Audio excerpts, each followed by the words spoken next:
dentro desse pensamento de assumir a postura de missionário, o tema Tu Me Amas, eu gostaria de trabalhar ele em 3 momentos, os 3 momentos dos quais eu fui convidado, e cada momento apresentar algum aspecto sobre o nosso chamado para missões. Falo de todos nós, como disse, cada um de nós é um missionário ou é um impostor. Então, hoje nós vamos trabalhar sobre a questão do chamado, o que significa esse chamado de Deus para cada um de nós. Amanhã eu gostaria de falar sobre a crise do chamado, que todos nós ou não passamos ainda, mas iremos passar, ou já passamos, e poderemos passar por uma nova. E, finalmente, no domingo, eu quero falar sobre a consagração do chamado. Então, dividi em 3 momentos, e esses 3 momentos baseados na vida de Pedro. Afinal, Pedro é uma figura extraordinária da Bíblia, é uma história espetacular, a história dele com Cristo, que termina com essa pergunta. Na verdade, a história dele recomeça com essa pergunta: Tu me amas? E aí, a partir dessa pergunta, ele tem um recomeço sobre a sua caminhada com Jesus. E é isso que nós gostaríamos, então, de ver durante esses dias. Amém? Eu espero que seja bastante edificante para todos nós, como foi edificante para mim preparar os sermões, seja edificante para você ouvir também. Então, vamos começar. Vamos abrir nossas Bíblias no Evangelho de Lucas, no capítulo 5.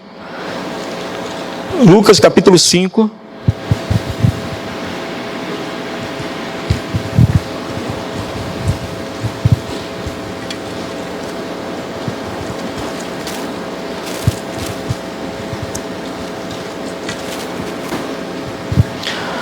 Lucas capítulo 5,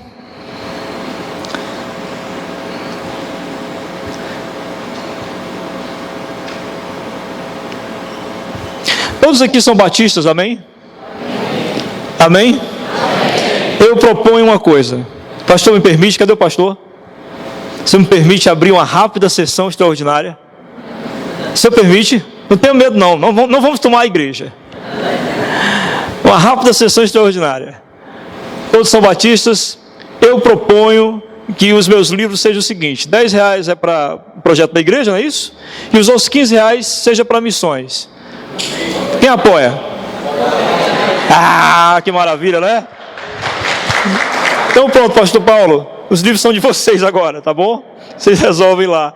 Aí vê assim qual é o campo que está mais necessitado, né? Enfim, o senhor sabe isso aí, o senhor sabe o que fazer. Então vamos agora para a Bíblia, né?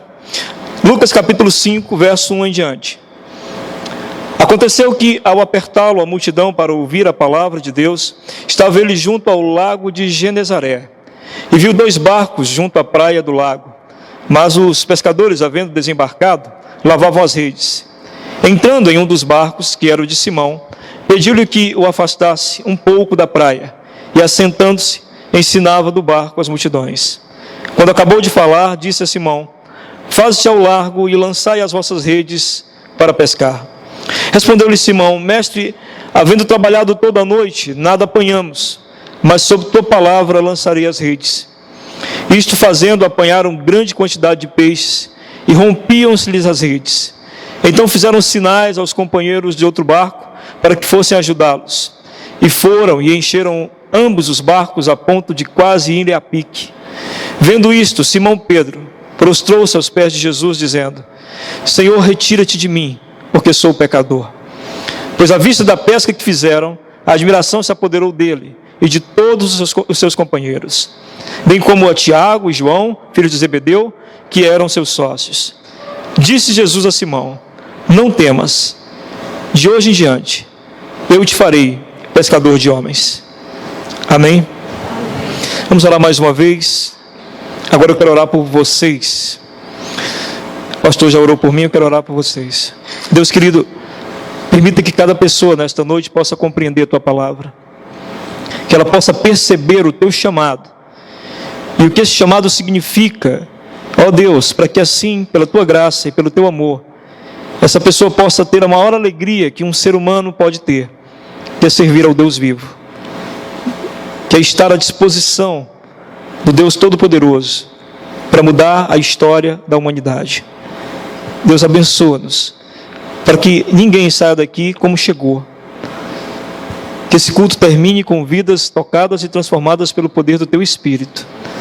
Nós te pedimos porque cremos no Teu poder e na Tua palavra, não em nós, mas no Teu poder e na Tua palavra. Faz através dela, em nome de Jesus. Amém. Como nós vamos expor o texto, então você mantém sua Bíblia aberta, tá bom? Que é para a gente poder ir acompanhando juntos. E a gente vai ver então o que significou, o que esse chamado de Pedro e o que pode significar para o nosso chamado também. O texto começa então no verso 1 dizendo o seguinte: certo dia Jesus estava perto do lago de Genezaré e uma multidão o comprimia de todos os lados para ouvir a palavra de Deus. A multidão era tão grande que Jesus acabou ficando sem espaço de onde ficar. A multidão pressionava contra o lago. Então Jesus tinha que entrar dentro da água se quisesse continuar falando com as pessoas, e as pessoas continuavam se aproximando cada vez mais dele. Deus tem uma forma intrigante, às vezes, de se aproximar daqueles dos quais Ele quer falar. Ali tem uma multidão de pessoas, todas ansiosas para ouvir Jesus falar. Mas é impressionante o critério que Ele usa para escolher algumas pessoas para falar algo muito especial, para falar algo muito diferente do que Ele estava falando, por exemplo, para a multidão. Você percebe então como é que essa história começa a ser trabalhada. Jesus chega naquele lago em Genezaré e ele vai se aproximar para falar de uma maneira mais profunda de uma pessoa que não está na multidão, de alguém que não conta com a multidão, de alguém que na verdade estava a noite toda trabalhando e agora estava lavando as redes, de alguém que não estava atrás de Jesus, de alguém que não estava interessado no que Jesus estava dizendo naquele instante, porque se tivesse, talvez fosse um dos que estivesse na multidão. Então Deus tem uma forma muito intrigante, misteriosa, e que a gente só pode entender através da soberania dEle, de como Ele escolhe algumas pessoas para falar no íntimo, e chamar essa pessoa para junto de si, para uma coisa diferente do que a multidão está fazendo, ou para ouvir algo diferente do que a multidão está ouvindo. Eu lembro, por exemplo, que tinha uns 20 anos, 19 anos, e eu era desses jovens de igreja que, assim, a gente acostuma a frequentar a igreja e a gente acaba não tendo aquela relação com Jesus que deveria ter. E eu sentava lá atrás e ficava mascando chiclete. E eu lembro que durante o culto eu não prestava atenção a quase nada. O meu interesse era que o culto acabasse para eu poder ir para casa, porque era como se eu fosse preencher ali aquele momento e dizer para as pessoas: não se incomodem comigo, porque eu ainda estou ouvindo a igreja. E eu lembro que um dia eu estava lá atrás e eu tinha na semana procurado ler a Bíblia, e meu pastor estava ensinando um texto. Enquanto ele estava ensinando, eu ouvi e pensei: cara, como ele explica mal. Se eu tivesse ali, eu explicava melhor do que ele. Eu falei: só comigo. E dentro de mim uma voz disse: beleza, pois você vai explicar lá na frente, como ele. E foi o que aconteceu. Eu estou aqui. No meio da multidão, Deus olhou para alguém que talvez não estivesse nem um pouco afim do que estava acontecendo ali. Mas era essa pessoa que Deus queria falar. O que eu quero dizer para você então, meus irmãos, é que talvez você tenha sido um dos que não dava atenção à voz do Mestre, mas o Mestre quis falar particularmente com você. Por que Ele faz isso? Que critério é esse? Não existe. Só Ele sabe. Nós às vezes achamos que só podemos servir a Deus, nós só podemos nos engajar em alguma coisa, nós só podemos nos envolver em algum movimento. A gente vê os missionários falando aqui, a coragem deles, o irmão estava falando aqui, eu vendo a coragem dele, tomar a faca do menino e tal, e eu fiquei: rapaz, será que eu tenho coragem de tomar a faca de alguém? Entendeu? Então você tem essa coisa de, você pensa: será, eu não conto nisso. Eu acho que aí a gente começa a criar, né, uma fantasia, a gente diz: um missionário tem que ser assim, um missionário tem que ser daquele jeito, um missionário tem que ser valente, e etc, etc. Eu pensava, por exemplo, um pastor tem que ser assim, um pastor tem que ser dessa forma, eu não tenho condições de ser pastor. Mas Deus me chamou, e me escolheu, e me tornou um pastor. Portanto, não é o critério que nós fazemos, mas o desejo que Ele tem é que faz as coisas acontecerem. Versículo 2 diz: viu à beira do lago 2 barcos, deixados ali pelos pescadores, que estavam lavando as suas redes. Imagina a cena comigo. 2 barcos ancorados, à beira do lago, pescadores lavando suas redes do lado. Era manhã, o que indicava que o trabalho havia ocorrido durante a noite toda. Ali estava, na verdade, irmãos, uma cena de fracasso. Um trabalho frustrado. Um trabalho que não deu certo durante a noite toda. Os chineses usam a mesma palavra, crise, oportunidade. Eles usam a mesma palavra. Elas são sinônimas dentro da cultura chinesa. E eu não duvido que Deus, para nos chamar a atenção, trabalhe em nossas vidas, principalmente a partir de situações de crise. Imaginem naquela noite, imaginem só, Pedro saiu para pescar e os peixes fugiam da rede sem ele saber. Eles lançavam as redes e não puxavam nada. Eles lançavam a rede e não puxavam nada. Eles eram pescadores experientes. Eles foram para os melhores pontos daquele lago. E, com certeza, se eles saíram para pescar à noite, é porque era um período que provavelmente a pesca era boa. Porque ninguém sai a arriscar a sua vida à noite em pescaria se não estiver num tempo bom de pesca. Então, Pedro e seus amigos foram porque havia uma consciência de que tinha peixes ali, mas por incrível que pareça, eles jogavam a rede e nada alcançavam, e não pescaram absolutamente nada durante a noite inteira. Eu pergunto para você, se você crê no amor de Deus e na sua soberania, se você acredita que o Senhor do universo, naquele dia, fez com que todos os peixes fugissem da rede de Pedro. Você acredita nisso? Amém? Ele fez isso não para se divertir. Ele fez isso porque ama Pedro. E precisa ter um meio de se aproximar de Pedro. E para que, no momento em que ele se aproxime, Pedro possa ser receptivo a isso. Depois que eu entendi isso, eu comecei a compreender que uma crise na vida da gente é muito importante. Que um momento difícil na vida da gente é muito importante. Porque, geralmente, esses momentos são proporcionados por Deus. E Ele tem um propósito, um plano, uma oportunidade nos será dada a partir da crise. A partir do momento difícil que estamos passando, a partir do momento de frustração que estamos passando. Você quer ver uma coisa bem clara? Se a gente for perguntar aqui, a maioria do testemunho de vocês, tem muita aquela coisa que a gente repete muito nas igrejas, né? Quem não vem pelo amor, vem pela dor, não é? Eu conheço, acho que quase ninguém que veio pela tal do amor. Todo mundo veio numa crise. Seja ela existencial, seja ela espiritual. O cara tinha uma fé, de repente começou a perceber que essa fé não tinha sentido, e ele começou a querer direcioná-la para uma coisa mais concreta. Enfim, ao que vejo, a maioria de nós veio até Cristo depois de ter sido atribulado, depois de ter sido angustiado, depois de ter sido ferido. E aí eu lembro da passagem do profeta Osés dizendo: Ele faz a ferida, Ele cura. Ele faz a ferida para que a gente possa entender a nossa necessidade de ser curado. E não foi diferente o que aconteceu com Pedro. Quero dizer então para os irmãos que o seu chamado, ele começou com uma crise. Seja ela existencial, seja ela espiritual, ou seja lá do que for. E Deus vai continuar lhe chamando para perto dele, por incrível que pareça, através de momentos de crise. Não que Deus se agrade de ver-nos passando por momentos difíceis. O problema é que quando a gente está muito bem, o primeiro a ser esquecido é o Deus que nos permitiu ficar tão bem. Vocês já perceberam isso? Quando a gente está muito bem, a gente não clama a Deus de joelhos no chão e rosto em terra. Mas quando a gente está em crise, quando a gente está passando por uma tribulação, quando a gente está passando por uma angústia, então nós clamamos fervorosamente. Eu lembro no dia do meu concílio, um pastor, um senhor já de idade, chegou para mim e disse assim: uma coisa boa que vai acontecer com você no pastorado é que você vai se consagrar cada vez mais em oração ou ser um fracasso. Porque você vai se consagrar mais em oração, porque pastor vive em crise. Quando não é a dele, a dos outros.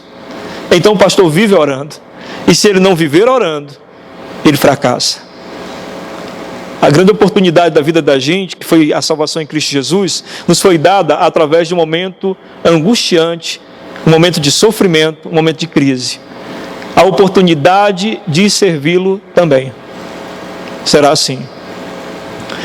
No versículo 3, entrou num dos barcos, o que pertencia a Simão, e pediu-lhe que o afastasse um pouco da praia. Então sentou-se e do barco ensinava o povo.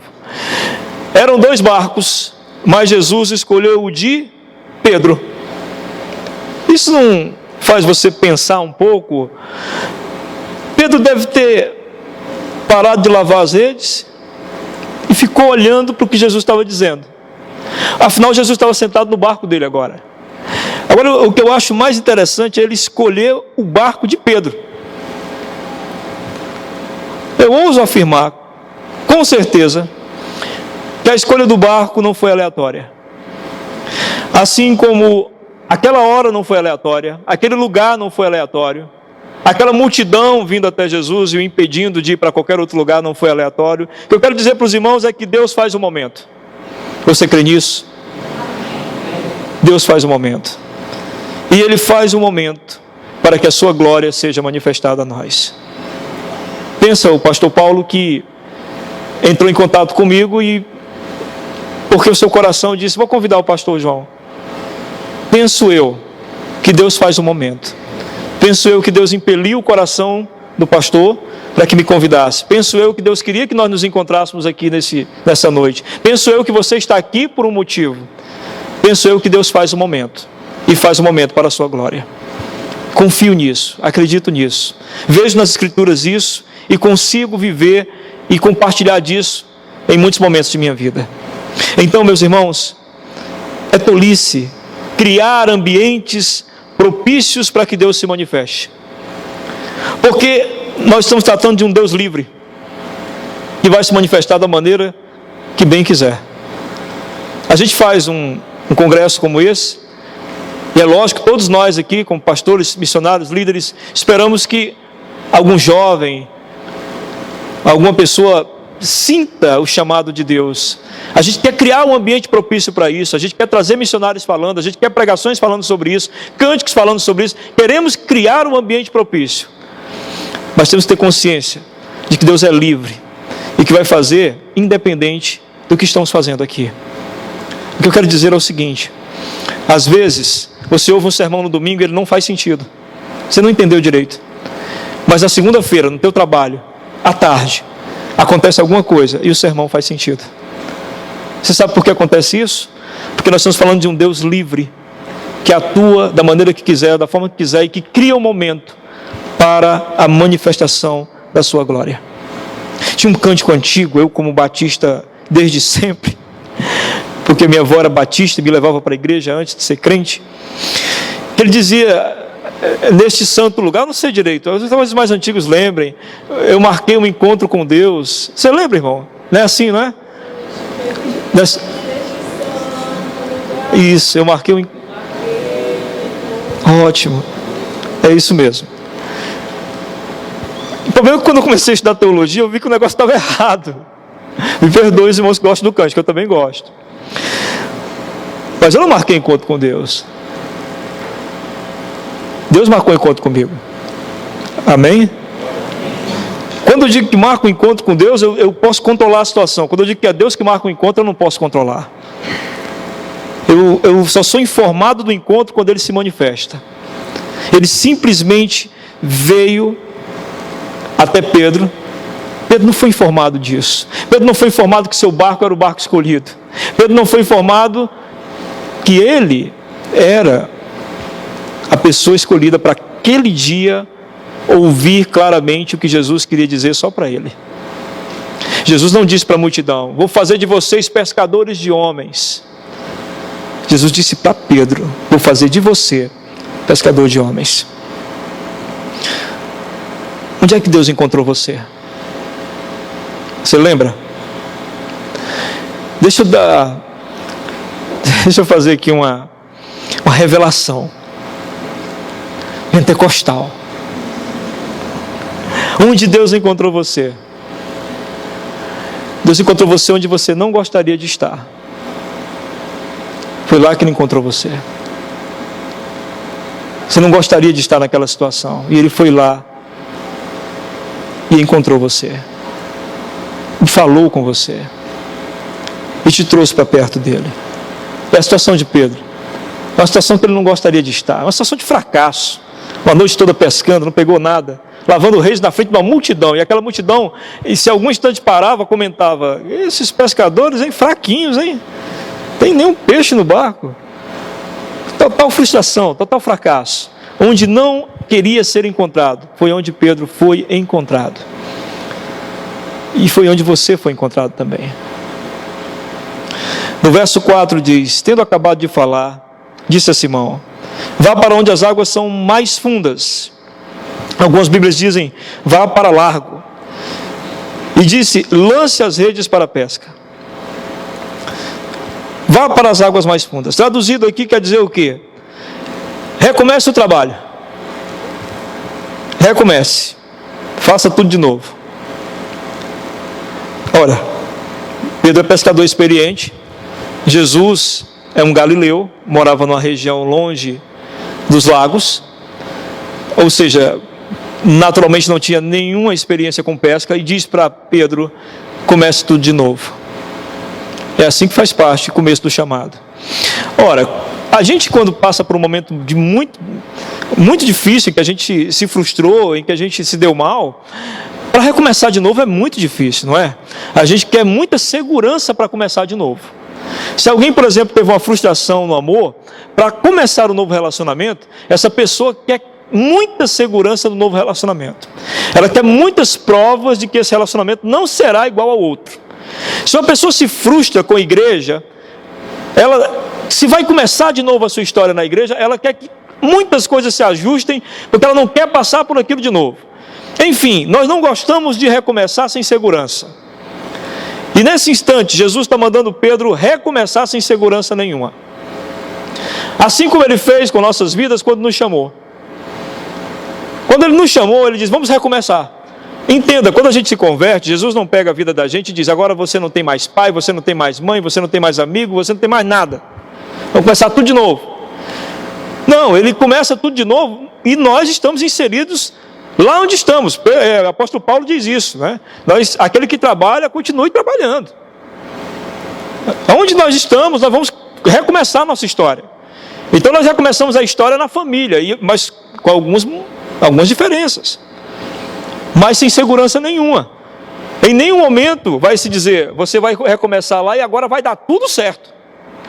Na verdade, nós somos desafiados a confiar em Deus, que se fizermos do jeito de Deus, a história pode ser diferente.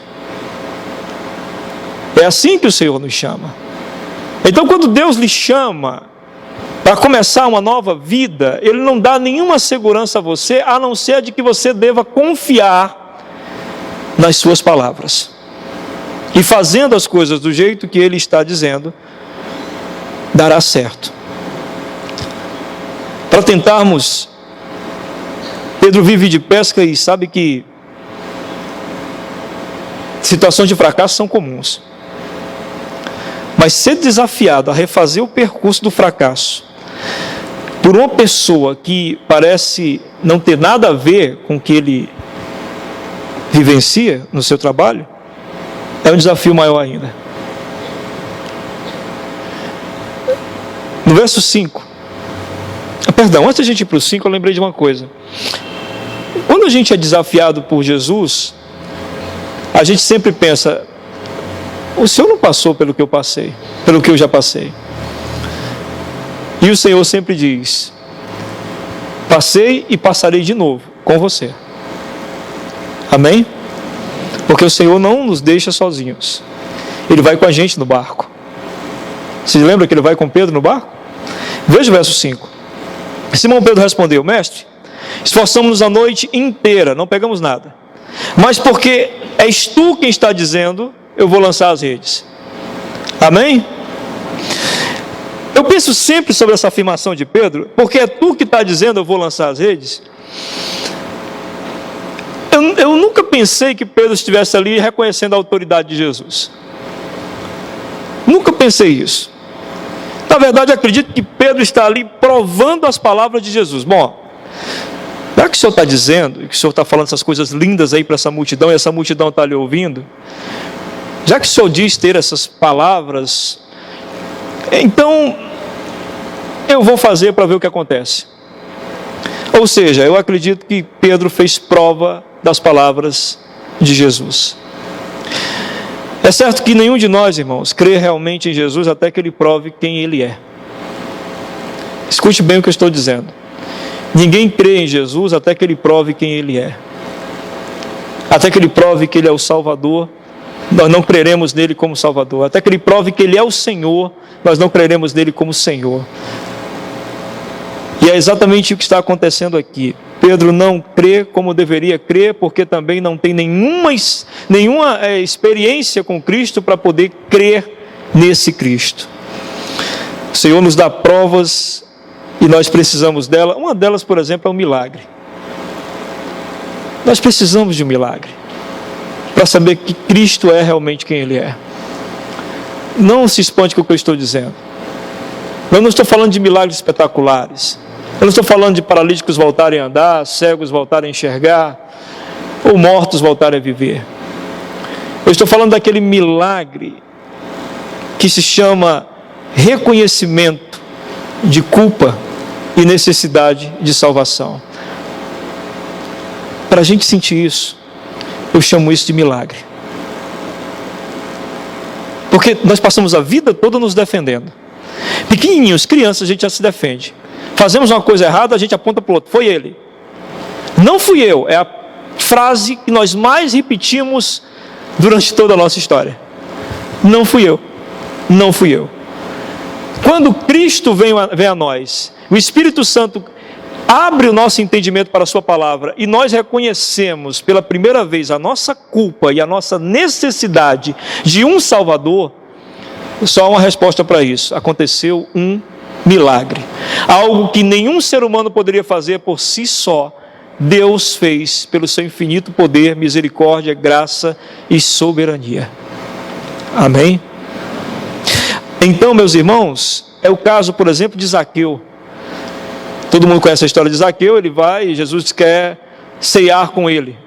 Vai para a casa de Zaqueu. No final do texto, nós não entendemos o que aconteceu, o que conversa aconteceu entre Jesus e ele. Só vemos que ele está arrependido e dizendo que vai devolver aquilo que tirou dos pobres 4 vezes mais. Reconhecimento de culpa, necessidade de salvação. Milagre. Ninguém pode dizer que conhece a Cristo se antes não passou por um milagre. O milagre de reconhecer-se culpado e necessitado de um Salvador. O texto prossegue no verso 6, dizendo: quando o fizeram, pegaram tal quantidade de peixes que as redes começaram a rasgar-se. Então fizeram sinais a seus companheiros no outro barco, para que viesse ajudá-lo. E eles vieram e encheram ambos os barcos, a ponto de quase começarem a afundar. Meus irmãos, vocês conseguem visualizar essa cena? Eu não consigo ler a Bíblia sem visualizar as cenas. Eu gosto de visualizar as cenas. A noite toda puxando rede e não vindo nada. O Senhor do Universo mandou os peixes não passarem perto da rede dele. Amém? O Senhor do Universo disse para mim, por exemplo, que não desse certo nenhuma faculdade que eu fizesse. Você acredita nisso? Eu entrava na faculdade, estava lá no meiozinho, aconteceu alguma coisa. Minha mãe tinha problema financeiro, meu filho, a gente vai ter que parar, não dá para pagar, parava. Depois começa de novo, agora a gente tem como pagar. Começava, depois não dava. O Senhor do Universo não permitiu que eu terminasse nenhuma faculdade. O Senhor do Universo estava me chamando para um milagre e para depois experimentar o seu chamado. Amém? Não sei se foi assim com você. Não sei se Deus fez os peixes fugirem, não sei se Deus fez as portas fecharem, mas sei que Deus chama assim. De repente, onde não havia nada, surge não apenas alguma coisa, mas essa coisa transborda.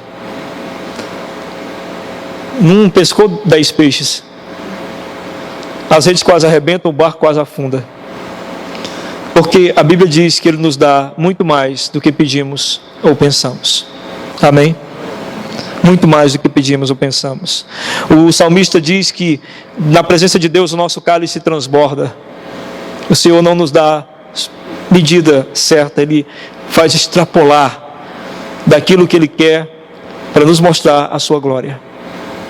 Eu considero isso na minha vida Me permitam abrir um parêntese para um testemunho.